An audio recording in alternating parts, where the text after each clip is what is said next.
शीतल बिरल एक कानन शोभित अधित्या के ऊपर, कहीं उच्च प्रस्तवरण चमकते झरते कहीं शुभ निर्झर।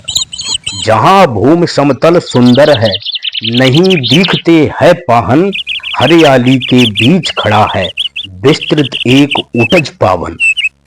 आस पास कुछ कटे हुए पीले धन खेत सुहाते हैं, शशक मूस गिलहरी कबूतर घूम घूम कड़ खाते हैं।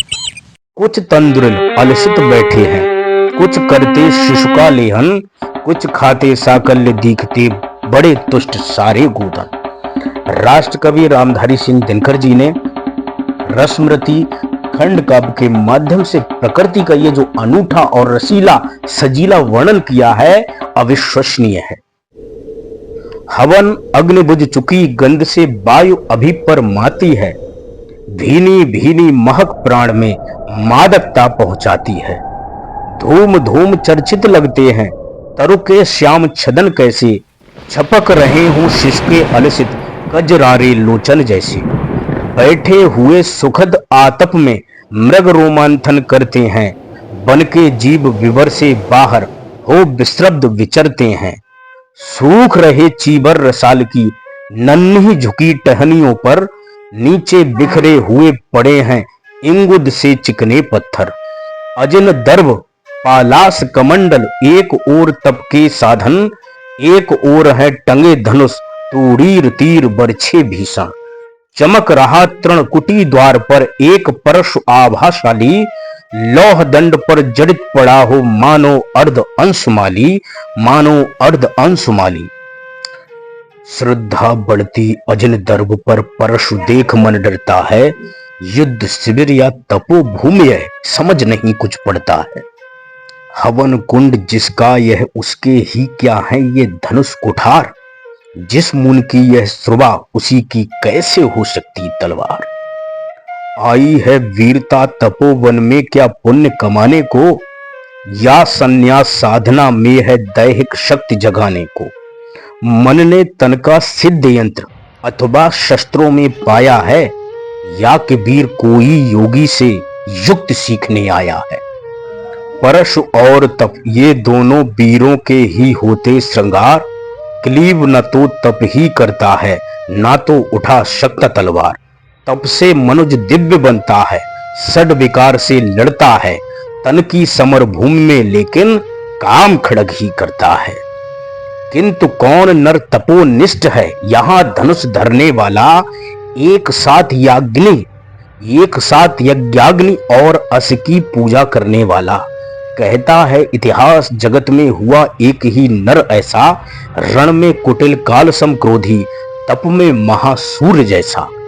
मुख में वेद पीठ पर तर्कस, कर में कठिन कुठार विमल, शाप और सर दोनों ही थे जिस महान ऋषि के संबल।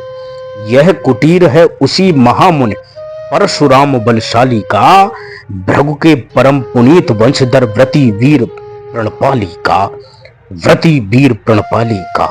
हाँ वही कर्ण की जांघों पर अपना मस्तक धरकर सोए हैं तरवर के नीचे आश्रम से किंचित हटकर।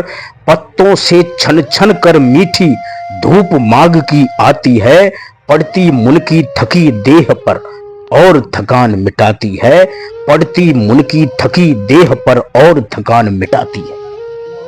कर्ण मुग्ध हो भक्ति भाव में मग्न हुआ सा जाता है, कभी जटा पर हाथ फेरता पीठ कभी सहलाता है।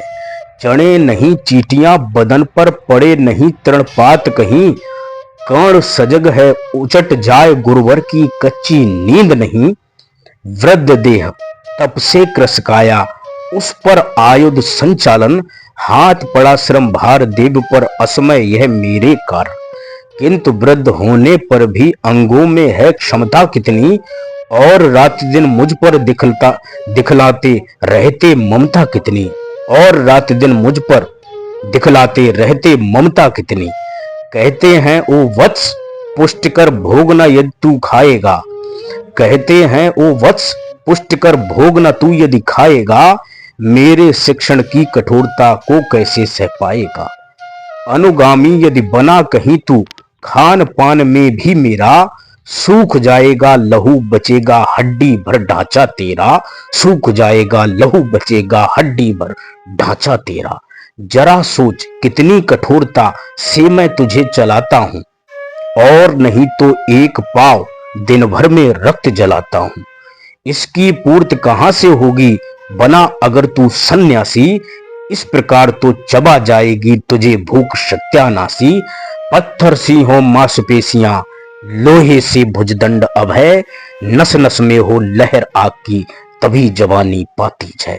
विप्र हुआ तो क्या रखेगा रोक अभी से खाने पर, कर लेना घनघोर तपस्या वह चतुर्थ के आने पर, वह चतुर्थ के आने पर।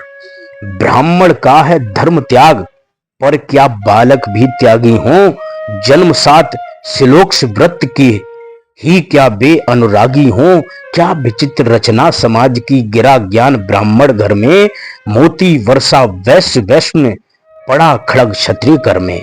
क्या विचित्र रचना समाज की गिरा ज्ञान ब्राह्मण घर में, मोती वर्षा वैश्य वेश में पड़ा खड़ग क्षत्रिय कर में, पड़ा खड़ग क्षत्रिय कर में, पड़ा खड़ग क्षत्रिय कर में, पड़ा खड़ग क्षत्रिय कर में।